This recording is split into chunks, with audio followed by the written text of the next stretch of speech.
Hi, this is Paul. Yesterday I made a video, Rationality Rules Crying Game Moment with Jonathan Pajot, Super Thing Theism Debunked.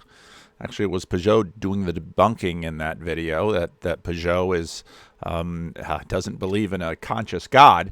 But yeah, it was interesting. Yesterday, Jonathan did his question and answer as he usually does on YouTube, and expressed in it both he and Stephen Woodford's unsettledness, let's say, about the response of the video. I think this is normal for when you do important work, because both of them sort of stepped outside of their respective comfort zones in some ways. And I thought the video, even though in some ways it was disappointing in a predictable way, was actually quite important. And so I've got a little bit more chewing to do on this video. I, in some ways, haven't been this excited about the IDW protocol since 2018, before the Decadent book tour. So I thought this was a good faith, vulnerable, transparent, authentic attempt at two people coming from very different spaces. And a lot of people questioned my non-dual comments. You know, in a sense, yes, all true naturalists or materialists are non-dual. That's the whole point of the enterprise.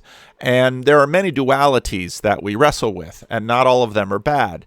But the part of what we're wrestling with in our contemporary frame is a pretty severe duality between heaven and earth. And so Jonathan Pajot's mission in many ways is to demonstrate that and I think he's exactly right about this, that the story of the Bible is the story of the reconciliation of heaven and earth.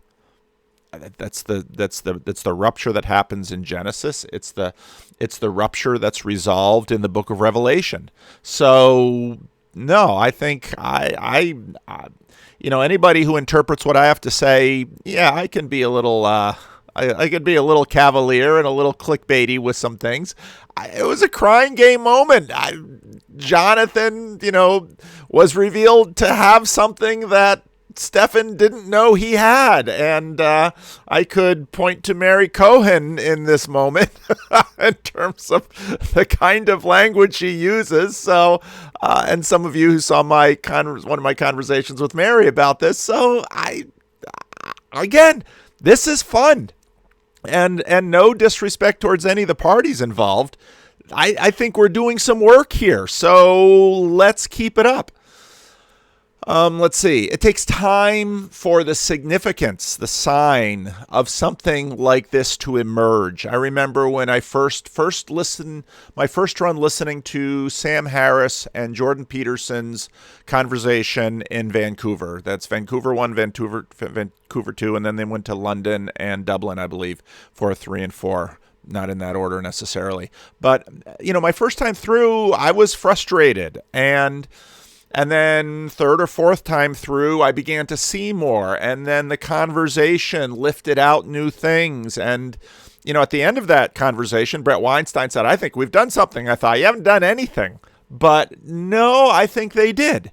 And I've gotten stuff out of that. So, no, this was, there's frustration because I agree with a lot of the commenters, but of course I'm not unbiased in this. I agree with a lot of the commenters that I don't think, by virtue of the revelation of the crying game moment, that Stephen really understood exactly who Jonathan is. Now, Jonathan's not easy to understand, and some of the comments in my video bore that out. This takes some work, and it's a good sign that it takes some work. It can't be dismissed easily. And I thought both of these individuals were trying to do something fresh and helpful. And I think it's really important. So yeah, it's important. Don't stop. I wanted to have, for those of you watching or those of you listening, don't see it, I have a good I'm just getting in touch with some of my Frisian roots here. We've got a dairy cow chewing on stuff. Well, why do cows have so many stomachs, and why do they chew the cud? They're getting every little bit of nutrition out of this thing. And yeah, it might just have looked like sort of a common theist, atheist conversation, but I think there's actually stuff in there that upon further chewing, upon further reflection, you can find. Now, those of you who are unfamiliar with my process, I make monologue videos, kind of for you, and I keep sharing them because many of you say that they're helpful and you've appreciated them. I sometimes wonder why they would be, because I'm basically thinking out loud. And the truth is, part of why I do this is because by the end of the video, I will have ideas and insights and know some things that I didn't have before. So my process is that I make a PowerPoint to at least sometimes give somewhat of a bit of order to my ADHD addled brain, and at least provide some kind of track to follow that hopefully at the end of it I'll produce some nutrients out of the whole thing. So I always learn something by the end. And I've been reading the comments. It was very interesting comparing the comments on Jonathan Pajot's page versus the comments on Woodford's page. And this just sort of reinforces the comments I made on Rebel Wisdom not long ago, that if you want to, of course, a big part of Rebel Wisdom's focus has been sense making. And implicitly, it's a big part of Jonathan Pajot's contribution in terms of revivifying symbolism and symbology as sense making. I mean, that's in some ways really the heart of his channel and his contribution. And so, I continue to chew through that. But as a pastor, you have to construct and maintain and contribute to a community, and one of the vital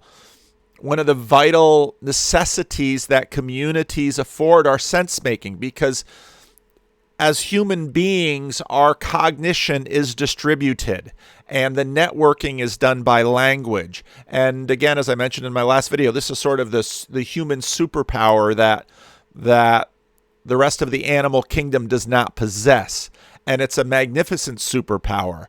And so YouTube is not a community.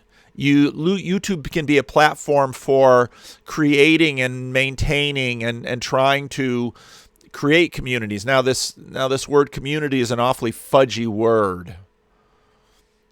It's sloshy too. And again, fudgy, when we fudge, we use a bit of willful deception in order to advance an agenda. Sloshy is that the word is beyond us and we can't quite contain it, and stuff spills over and it's messy and it becomes unbalanced. And so that's sloshy versus fudgy. And those of you who followed my channel for a while know that I use these as sort of symbolic, imaginative words that grasp at certain aspects that I don't necessarily have a better word for. So, what I've seen is that, on my channel, and I can't speak to Rationality Rules as a community, but definitely around the symbolic world and around my channel and the Bridges of Meaning Discord, we've been working on community. And community involves a certain degree of repetition, of showing up in a place repeatedly and contributing something. A lurker isn't really participating in community. They're sort of feeding off community. And even a financial contribution and stake, because where your wallet is, there is your heart also. And if your heart really isn't someplace, that your wallet isn't.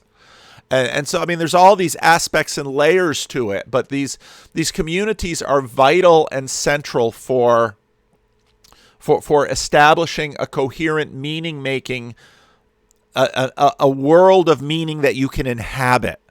Because and I've made this point for years in terms of the church, people say, well, I want to believe in the Bible. Well, you're only going to believe in the Bible if you're in community with other people who believe in the Bible. Or you're only going to believe in the resurrection. Or you're only going to have the tangible hope of resurrection that is real enough to to to galvanize you against the acids of normality and the age of decay if you are standing in a community that is working on it. But that community also does chewing and processing and iron sharpening iron and conflicts, and all of that stuff is the messy business of human community. But you need that community for meaning making. And so again, just really impressed and gratified at the level of seriousness and discussion and conversation that have, YouTube comment sections can often be cesspools, but this conversation launched some things, Jonathan and Stefan. So don't be discouraged. You're doing the right thing. Keep at it. It's important. And again, I think, my opinion of Stefan, I don't know which it is, has changed. And that's good. We should be open to change. And we should, part of the problem of these little projected stereotypes of individuals is we don't let them change. But those, let rationality rules, and Stefan and Jonathan, let them change in your mind. And let's grow and migrate together. I think about, the times, just by virtue of the community formation, I did, whenever Jordan Peterson came near me, I'd get a VIP ticket and I'd go and shake his hand. And I'd always just say thank you for the learning, because, these last 3 years have been, it's sort of Neo getting plugged in and learning jujitsu. I mean, I feel that for me in some ways. I've been plugged into the internet via YouTube, and you've been plugged into me, and it's just been a learning process. But learning takes time. We think slowly, and you got to chew. You have to chew. There's no replacement for it, and the cow needs all those stomachs, and this is the process that we're working in, and what we're working towards together is truth, beauty, honesty, all these things. Now burn power, and if you're not. He's only got about 500 subs on his channel. That really surprises me. And those of you out there that love long videos, man, I don't hold a candle to this guy. This guy's got long videos, and Byrne has a tremendous wealth of knowledge and lived history and in music and culture and art in the 20th century, and he's just sharing it on his channel from I notice I can't say it correctly, from Tbilisi, Georgia. But anyway, his comment I thought was really helpful. He said, I found it fascinating that Stefan kept saying that his ideas came from being a product evolved in the natural course of events. Interestingly, Jonathan was quick to point out that concept was anything but natural. Let me read that again, because it's really important. The Anadromist is Byrne's channel. I found it fascinating that Stefan kept saying that his ideas came from being a product evolved in the natural course of events. Interestingly, Jonathan was quick to point out that concept was anything but natural.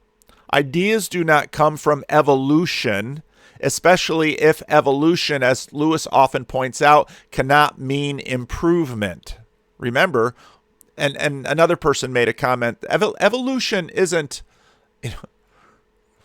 how did he say it? Shoot, I see when I don't, it colonized me, but it didn't fully. I mean, evolution is in a sense a tautology. The relationship, again, between evolution and survival, it's a tautology. What does it mean? It's the same thing. And that's the point here, that it's not progress. It's not, it can't mean improvement, because, and this is what Pajot keeps coming back to with respect to evolution. Where's your scale?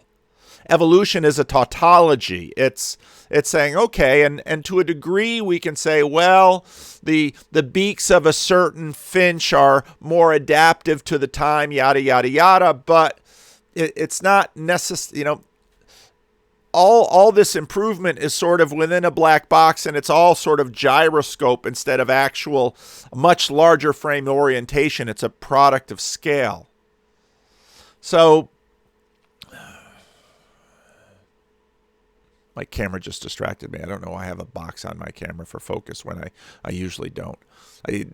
My sister, who runs another YouTube channel, just bought the same camera as my brother-in-law has, and I commented to her, I started using this camera and I still haven't taken the time to explore it and learn it sufficiently. Anyway, I digress. You see why I do PowerPoint? Because I distract myself. It's really a curse. Anyway, we are not progressing, saith the Darwin, but we are changing.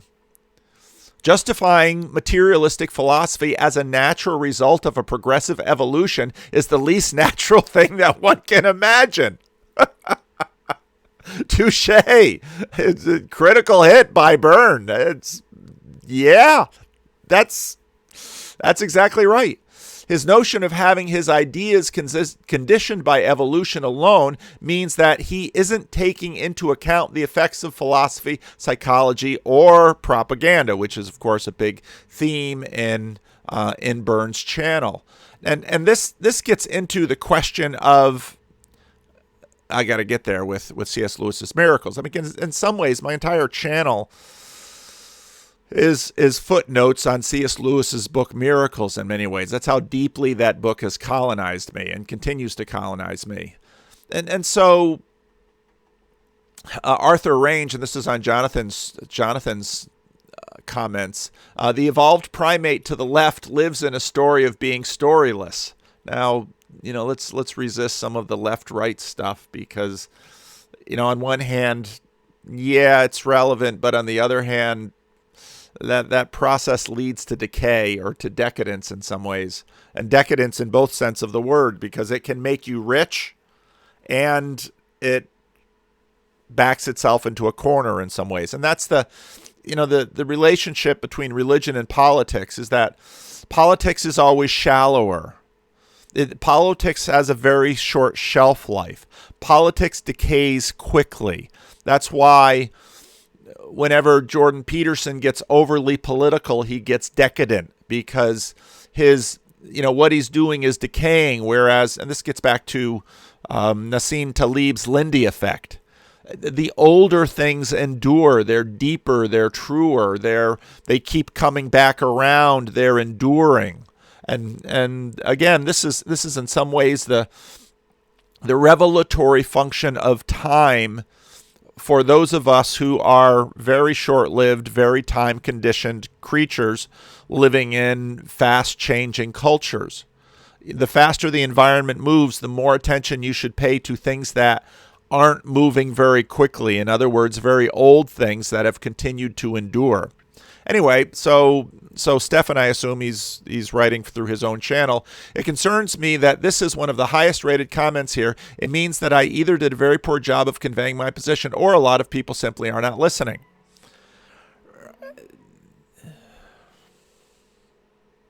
We all have a fantasy about other human beings. We have a fantasy about reason. We have a fantasy about words. And the idea is that if we sufficiently communicate and others sufficiently listen, then somehow, I think the idea is we transcend what is common and sometimes banal to humanity. The illustration I like to present to this is Jesus Christ. He's Jesus smuggling. No smuggling, just because, and this point, I think atheists and skeptics will enjoy, but it's the one I often use with Christians, because Christians and atheists, like to imagine this fantasy that somehow we have the power to just speak the truth and everyone will listen and then everything will be okay. And I think this is particular. I think this temptation and this fantasy and this delusion is particularly present among Protestant preachers. Okay? We should always first call out our own, because there's something deep in Protestantism which is this way, because we imagine that if I can craft the perfect sermon and if I talk to my congregation endlessly, in some ways this was part of the besetting sin of the early Obama years, because he was so articulate and so good with words, he thought he could just talk America into whatever he imagined his ideal would be. And what we find is that reality and people, and is far more resistant to us than we can imagine. And that is a good thing, because none of us are God. But the whole story of Jesus asserts that God himself takes on flesh and in 3 years of ministry talks to people, and his words, he doesn't even record them himself. His followers record his words, and they are handed down to us through the Bible, and so skeptics and atheists can do what they will about that. But if the Son of Man, if the Son of God could stand up on a hill and talk to people and not somehow colonize and dispel them, in fact, have all of the kinds of reactions that we find in the Christian canon, where first he attracts huge mobs because he speaks as one with authority, but the more they listen to him, the more troubled they are, and eventually most of them walk away. A lot of that based on what he did, because he understands that they were in it for the feels and in it for the money, that in some ways he wasn't a grifter, but they were grifting off of him. And he dies only surrounded by people of such low status that the authorities who were killing him didn't care they were there. So, in case you imagine that saying the right things or the magic words will somehow change the people around you instantly and magically, I present to you Jesus Christ, who has been changing people for 2,000 years based on the words recorded by his followers, but who he himself was crucified. So, yeah. Talk we will do. Frustrated we will be. Talk we must. It's the only path forward. Listen we won't. But it's the only path forward. So please don't stop talking, you two. And I talked to Jonathan. Stefan, if you ever want to talk to me, I talk to randos. So, and if you think it'll devolve into some shouting match, go look up my conversation with Vaush. I can be a little cheeky or a little bit of a jerk on YouTube, but the people around me know how I am. I can be a little bit of a jerk in person too. But fear not. Back to C.S. Lewis, who was, again, if you haven't read Lewis, yeah. Lewis is a very smart dude. Consciousness, reason, and truth. Aren't these the hallowed, at least two of the three are the hallowed ideas? Rationality rules. Naturalistic assertion says that the whole show is a product of purposeless emergence, leveling up in complexity. That's the assertion. That's the thesis. But it is not the product of purposes and guidance. In other words, sort of purposiveness are these tiny little things within the much larger thing. Of course, if you read Lewis in Miracles, again, when Jean-Philippe Marceau, what a great guy. JP's a good guy. He wrote another piece responding to the conversation that Vervaeke and I and he did about miracles. And I really want to come back to miracles, not just the book, but the idea and the concept, because, lots of good stuff coming up in there. Anyway, what basically happens if you embrace the naturalistic assumption is that these tiny little elements of rationality and agency and purposiveness are just these tiny little islands, these tiny little abnormal specks in a sea of deadness. And you can't help but set up for yourself a meaning crisis. Whereas obviously if you're some kind of a Platonist or a Christian, that reason is emanating from above. And at the heart of Pajot's, Aristotle is all over these conversations in a lot of ways. If you need somebody outside of Christianity to pay some attention to, because at the heart of Pajot's thesis is that,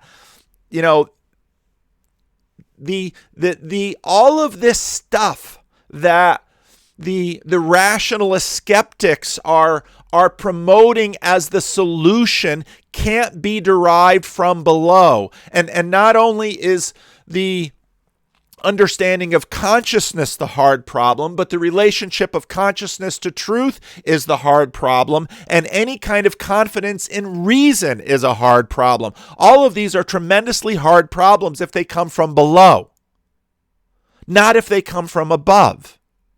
And so it's a deep irony that the community that has the bias against anything from above keeps promoting what basically they're stealing from above. And if they are in fact only coming from below, they can only be tiny temporal islands of truth, reason, and consciousness that will be destroyed by the age of decay and die in the heat death of the universe, because according to all of the systems that they have from below, these are the things that they are dependent upon.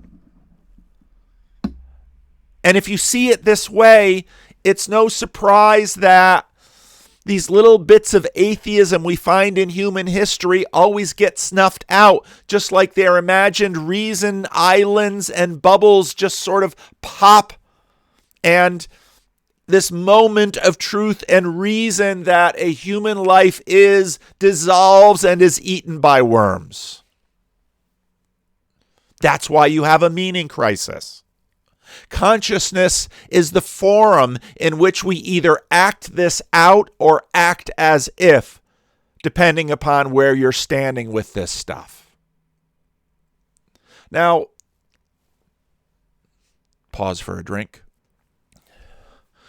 Now, people worry that Jordan Peterson smuggles Jesus.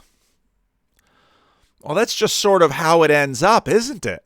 And how many of you out there, you're popping up on the Bridges of Meaning Discord and you're saying, yeah, it was Sam Harris, and it was Sargon of Akkad, and then Jordan Peterson, and then Vervaeke, and then Vanderklay, and Pajot, and the certainties that I felt 5 or 10 years ago, I no longer feel that way now. Why not? Well, and in many ways, another one of the quests of this channel has been, I, as a Christian minister, watch Jordan Peterson converting people. I wasn't doing it, not like Jordan, and Jordan's not a Christian, at least not a confessional Christian like I am. At least he won't take that stand publicly or align himself with a particular church. And the reasons for it, yeah, because that would, I did all that stuff we've talked about, and that's fine. I'm not trying to I'm not trying to corner him or pressure him or anything like that. I'm just noting what he's been doing. And there are a couple of interesting papers, blog posts that people have pointed me out about Jung. And so definitely have more work to do in there. But the Jordan Peterson Jungian insertion into Stephen Woodford's stack was really interesting, and it gets to the point of, oh, be careful, little eyes, what you see, and C.S. Lewis's point, oh, be careful, little atheist, what you read, because these ideas have power. There are principalities and powers, and they will colonize you. Hopefully they won't possess you,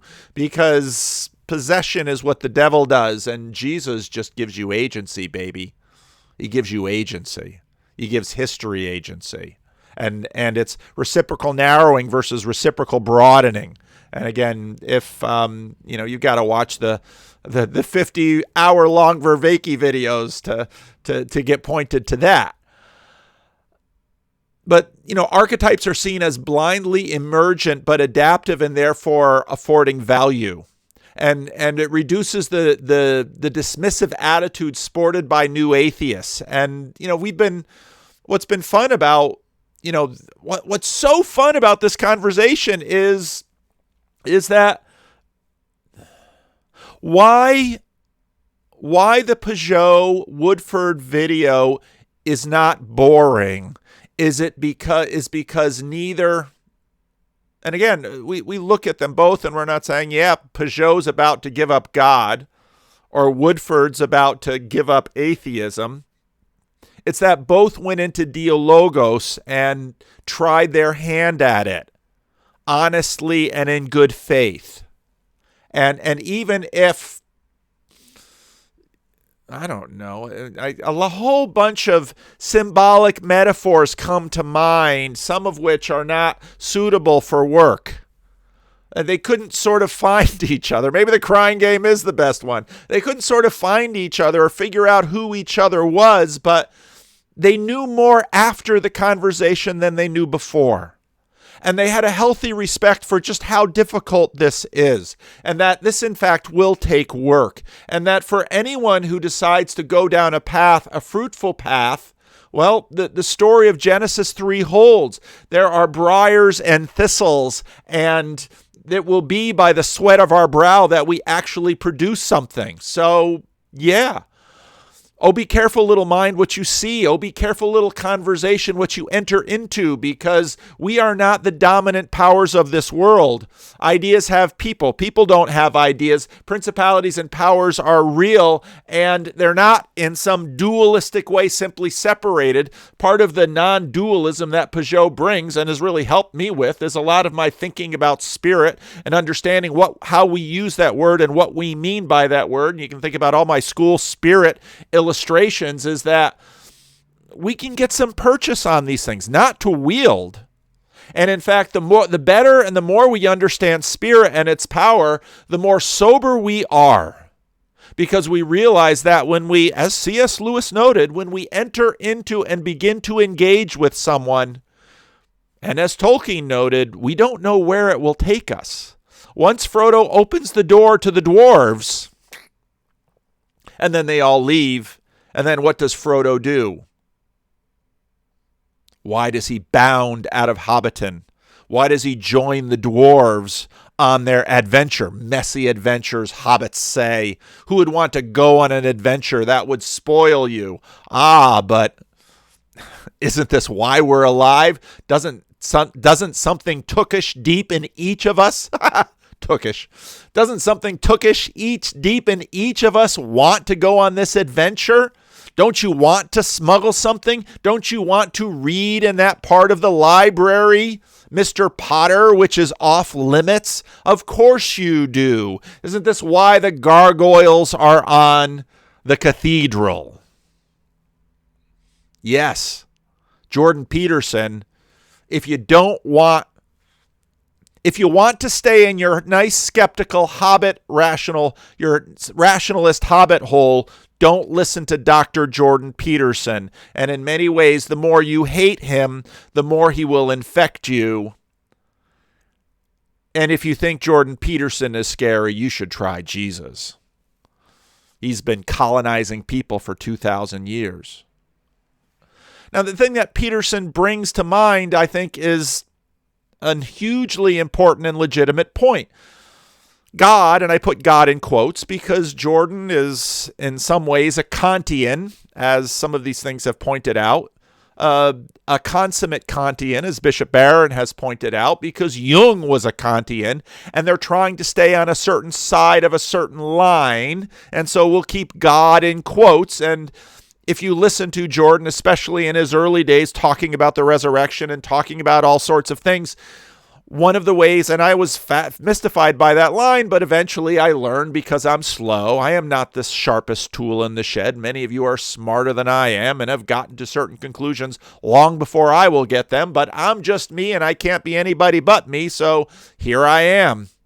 And so whether or not, however you stand with respect to, let's say, the ontology of the divine, and again,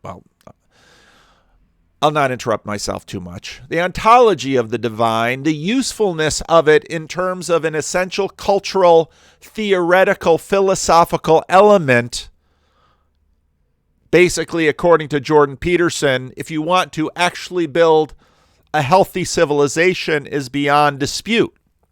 Just this morning, I quoted on Twitter a Pajotian tweet, such as said something to the point of dark, rebel, and I forget the third word he used, you can't build on these things. You can only deconstruct with these things. If you want to build on something, it's going to have to be firm. It's going to have light. It's going to have to be the things against which others rebel. And that doesn't mean that rebellion is negative, and it doesn't mean that darkness is negative, just like Pajot wouldn't say feminine is negative. You just have to understand how it functions in reality as things are laid out. So given what human beings are from below, basically trying to build a society without God is sort of like trying to compute without a GPU. Well, you've got a CPU, but you've got the master and the emissary. And if you want to do all the graphics heavy lifting, and yes, I know there are issues using computer analogies for human beings, and I use them rhetorically because we are far, far more complex than computers. But the way analogies work is we talk about things far greater than us and boil them down and reduce them in ways so that certain analogies can be had. And as my friend Brett Sockold had noted, well, analogies always distort, just as they enlighten. That's sort of the nature of reduction.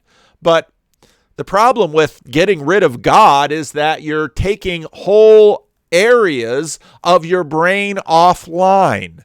And that's part of the problem of this cult of rationality, that the servant, as someone had, again, this was a quote in one of the comments, an Einstein quote, I don't know if it's true or not, this great gift, which is the intuition, we've deprecated and now only follow the servant.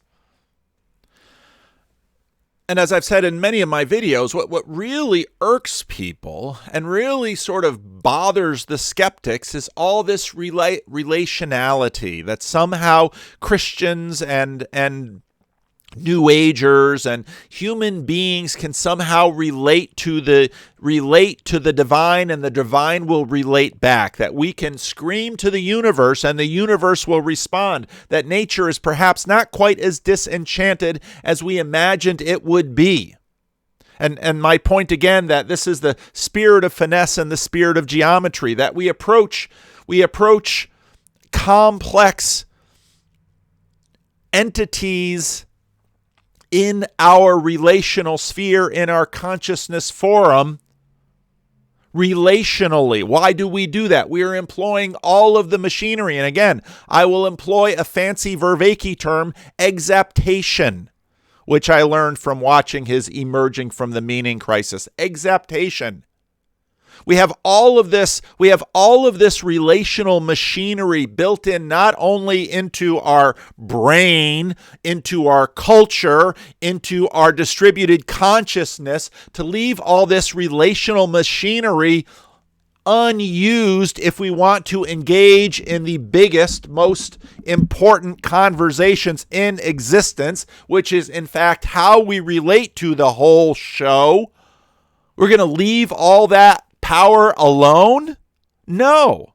And this is why, well, there's something to be said for what we do when we cover the eye of the manifest image and look out through the scientific image. There's something to be gained by that, but you will lose your depth perception. You need to incorporate both things. Both hemispheres of the brain must be engaged. And so if you're going to relate to the universe, you'd best relate to it relationally, or you're just using a tiny bit of everything that you have. God, in quotes, is simply too useful a conceptual device to do away with. I think in many ways this is the heart of Jordan Peterson's contribution, something that we had forgotten. Now, there's good reasons for what we've done, and we have been blessed and cursed by it both, but there it is. I'm pegging my mic. I'm loud. I'll turn it down. We can't speak without implying purpose. We can't live without imagining purpose. It's relational. It's purposive. The manifest image will be the dominant frame in which we live. There is no escaping it. And you cannot live that way without imagining Well, you can, but why would you want to? Yeah, you can get along with that crappy integrated GPU that Intel will give you. But if you really want to play your computer game with 60 frames per second on that 120 hertz gaming monitor, you're going to want that big fat NVIDIA or Radeon GPU in there spinning out that stuff. So why do you keep just trying to do it on your CPU? Rationality and truth. Now, having said all that, let's give the Enlightenment its due. And the Protestant Reformation. They didn't arise for no reason. And the Vervaekian demand of wringing BS out of the systems, vitally important. This is not theologically unwarranted either. This Barfieldian... See, progress is a little bit too linear. It's much more of a tick-tock. A tick-tock of initial participation, loss of participation. Now, of course, we're looking for, this sounds a little Hegelian, we're looking for final participation. We're trying to figure out, okay, we're enchanting, but we're going overboard. We need to be pulled back. And so some of the discipline brought into the system is helpful. But again, with each movement, as with all human activities, there's overcorrection, there's overreach. Back and forth we go. Back and forth we go. And so the human heart is deceitful, says the Bible. Who of us doesn't benefit from the sciences and the technology and the civil liberties that came out of the philosophes and the Enlightenment and all of the stuff that grew out of there? We have. And now, again, I think we're here at the end of modernity. We're trying to figure out, okay, how do we reintegrate? And will we lose much of what we gained in this period? And it's scary, terrifying stuff. But nobody said that being a human being wouldn't be scary and terrifying. Not using conscious, again, using consciousness, assess and move forward. And so, in many ways, Pajot and Woodford, these are two good guys to work out some stuff. Otherwise, Pajot's out there in his symbolic world and Woodford's out there in his rationality rules. You're hard-pressed to find two who are emblematic of two different places in the ecosystem. Now, in many ways, what we've been doing is putting together an ecosystem. And so, for Woodford, Vervaeke would be a little bit too new agey with his Eastern mysticism and his martial arts, and except, but if you're going to contend with Vervaeke, he's read a lot of stuff and he's very smart and he's very rational and he knows a ton of stuff. And so, yeah, you're not going to get away with too much stuff with Vervaeke around. And you got J.P. Marceau out there and you got Pajot out there and you've got, don't forget Sevilla. I always get that. Equality exists. Don't forget Sevilla and Persig and that whole corner. And you got Mary there who will talk about the crying game in ways that I'm sure I can't imagine, and her devotion to Ratzinger. And you've got a dumpster welding Hutterite up in there in Manitoba, and we've got Trust in the Force Luke in Minnesota, and Job over in the Netherlands. So what we're trying to do in all of this is take all these various elements and try to construct a whole. And even if Pajot is not about to deconvert, and even if Woodford is not about to, knock on the door of some Anglican church with Tom Holland and say, I believe, the conversation is important for the rest of us to work out, because we've all got these Pajots and Woodfords in our little consciousness congress. And so what happens when these two talk is that something important. We're working out our stuff vicariously because our consciousness is distributed. And, we have to talk about the patriarchy and the LGBTQ stuff. We do. And I before I found Tom Holland, I made the same point. This is Christianity bringing this stuff forward. And yes, the Roman Catholics and the Orthodox will say, oh, cursed Protestantism that brings these things to us, along with new atheists and atheism. And of course, the skeptics and the atheists say, I'm not the product of Protestantism. Oh, yes, you are. We're trying to find our way, and so let's talk. Stephen says, these issues are not incidental in his mission. Ask yourself why not. Now, apart from the politics and all that more shallow stuff, why these issues now with these issues? Those are the important places to look. Whichever way you go on same-sex marriage, yada, yada, yada, yada, ask yourself, dig deeper into these issues and say, what is going on here? What can we learn by them? You're not going to dispel them with fancy words and arguments. The issues will be with you.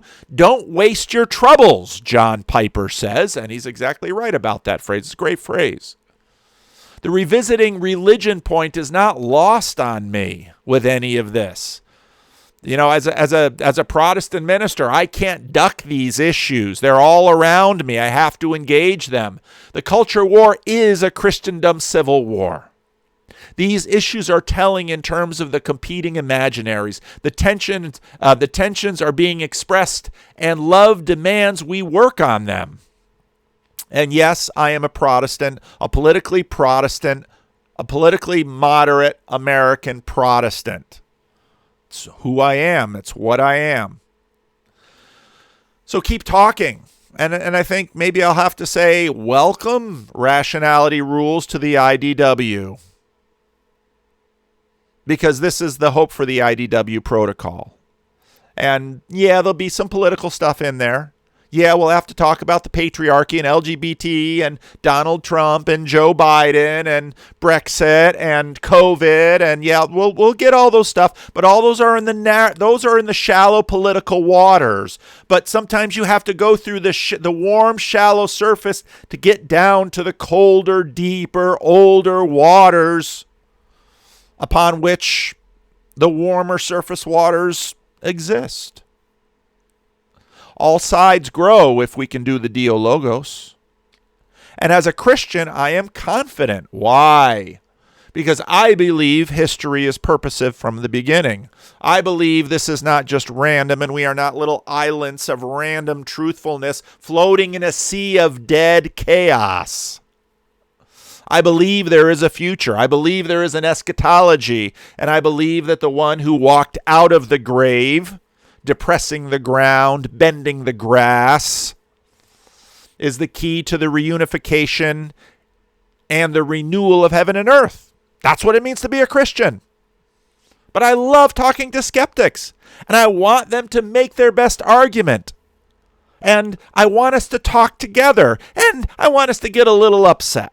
And I want us to pull our hair out and maybe say some cheeky things and some angry things. And I want all of that to happen. I want the passion. I want the adventure. I want to fight trolls. I want to slay dragons. Don't you? If you don't, unsubscribe.